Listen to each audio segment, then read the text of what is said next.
I know what you are thinking. Just put the Nike Swoosh at number 1 and be done with it. It is the symbol of motion, speed, and victory. But that assumption is based on marketing, not physics.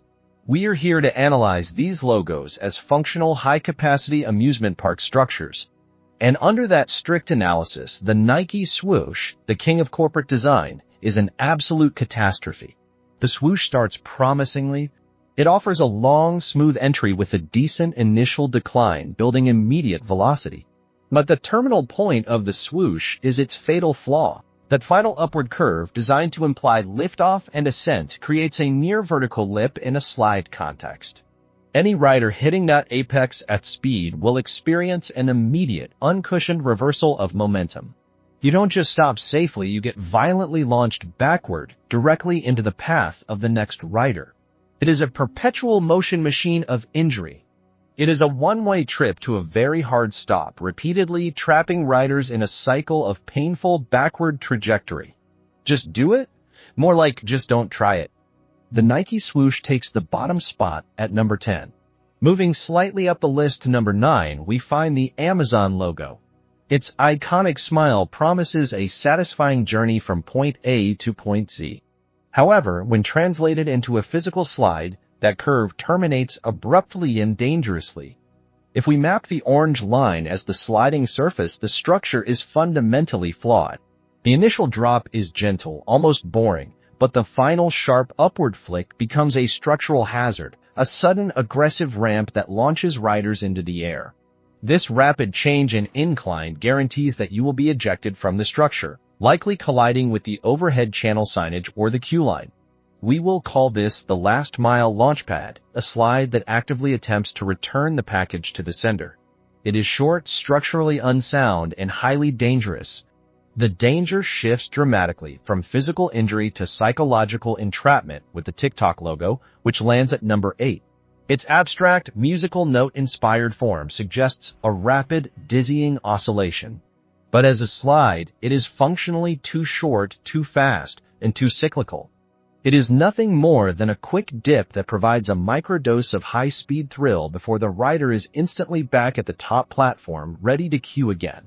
The danger here is not bone-breaking physics. It is the generation of instant, high-frequency gratification with zero lasting cognitive memory. You could ride this slide 200 times and not recall a single descent. It is the ultimate dopamine trap. It keeps you coming back, hooked on the flash of speed, yet leaves you feeling profoundly empty. For a slide, it is unsatisfyingly brief and deeply addictive, preventing it from ranking higher despite its high-capacity potential. Pepsi's classic globe takes the number 7 spot. The original design, featuring the dynamic red, white, and blue sphere, had tremendous potential. Its steep entry and smooth, circular middle suggested opportunities for bank turns, generating genuine G-forces and a memorable, high-speed experience. The structure was sound, if slightly prone to centrifugal force issues if speeds got too high. The real tragedy that pushes it down the list is its recent redesign. Pepsi took a dynamic, three-dimensional sphere and flattened it into a simple, two-dimensional smile. For sliding, that means the potential for thrilling banked turns is replaced by a predictable, shallow, two-dimensional trough. It lost all its depth, literally and metaphorically.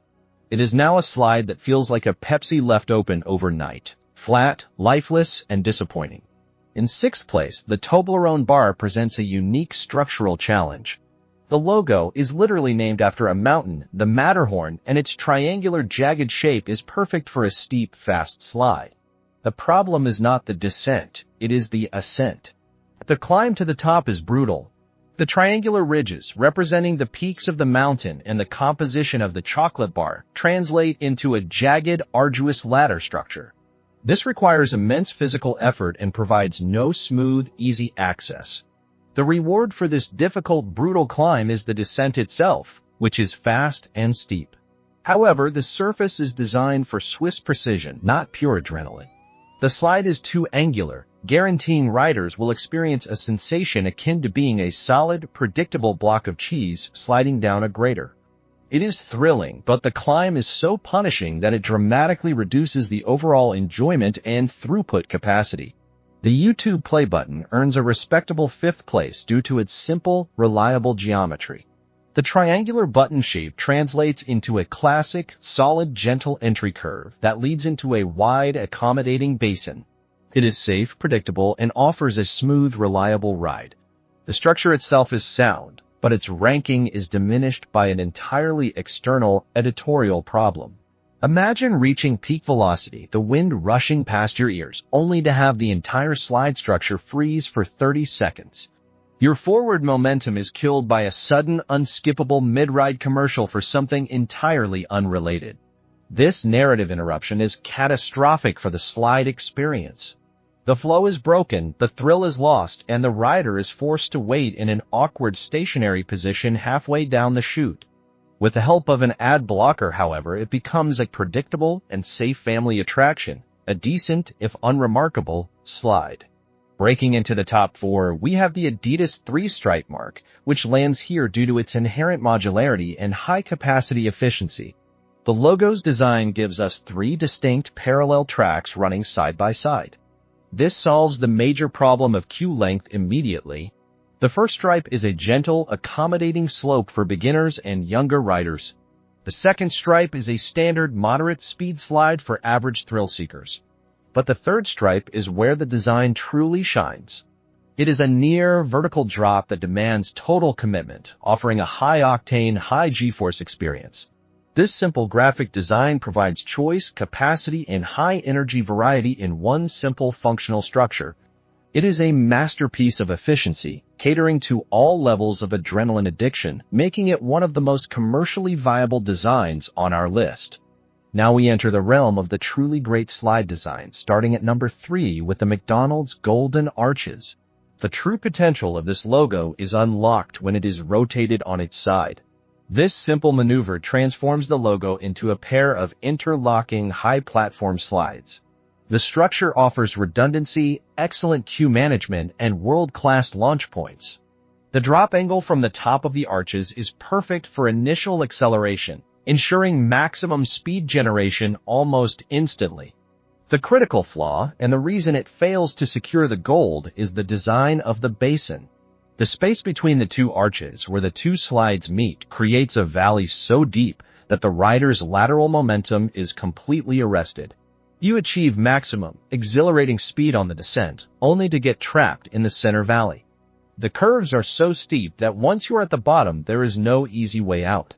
It is a slide designed for maximum entry excitement but minimum exit efficiency. While structurally brilliant at the top, the bottom section is a high-speed trap, preventing it from reaching the number 1 spot. The silver medal goes to the Jaguar Leaper, a logo that captures pure kinetic motion in a static symbol. This design was clearly meant to be a slide. It is a long, sweeping curve that maximizes airtime off its stylized launch pad. The logo translates into a sleek, high-end engineering marvel. The descent is long, ensuring maximum slide time, and the transition from curve to launch pad is flawless, guaranteeing impressive airtime before a safe landing. It perfectly embodies the brand's identity, fast, sleek, and built for performance. The critique here is subtle and based purely on the pursuit of raw, untamed speed. The Jaguar slide is a luxury cruise, not a drag race. It perfectly balances high velocity with graceful elegance. While its design is structurally perfect and aesthetically superior, it lacks the sheer terrifying verticality required for the absolute gold standard of adrenaline. It is the best compromise between safety, speed, and style, earning it a well-deserved silver medal. And now, the gold medal for the ultimate logo slide, the design that was literally engineered for this purpose whether its creators knew it or not. Forget dying, forget long lines, forget annoying climbs, and forget mid-roll ads. Our number 1 on the list is the Atari Fuji logo. This logo was not just made for gaming, it was made for sliding. The design, intended to represent the structure of the letter A and inspired by the geometry of its first hit game, Pong, is a masterpiece of capacity and throughput.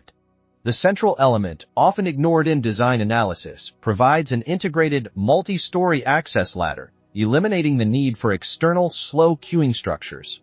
The 2 main arms of the logo are perfectly mirrored, offering 2 identical high-thrill rides, maximizing capacity.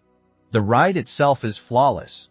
It features a huge, steep, cliff-like drop that ensures maximum speed almost immediately. This steep section transitions into a perfectly smooth parabolic curve, which minimizes friction and maintains a consistent, safe exit radius. It maximizes speed while maintaining complete structural safety.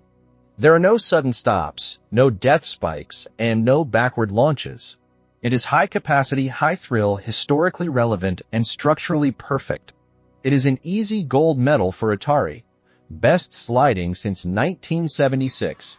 That concludes our definitive analysis and ranking of the top 10 corporate logos best suited for use as amusement park slides. We have broken down the physics, analyzed the structural integrity, and judged the final experience. We hope this comprehensive breakdown has provided an insightful look at the unexpected engineering genius and catastrophic failures found within the world of corporate brand.